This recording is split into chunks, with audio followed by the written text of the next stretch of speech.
لا وضح. عايز اكسب الدوري وعايز اكسب الكاس وعايز اكسب برضه، عايز اكسب كل البطولات اللي انا اكسب. عايز اكسب السوبر الافريقي والسوبر المصري، كل البطولات.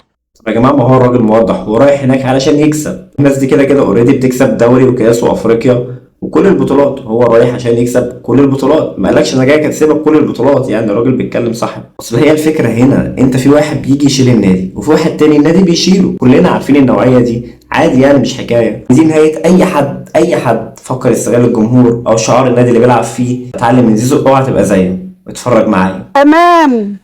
ليه بصيت لي بن شرقي؟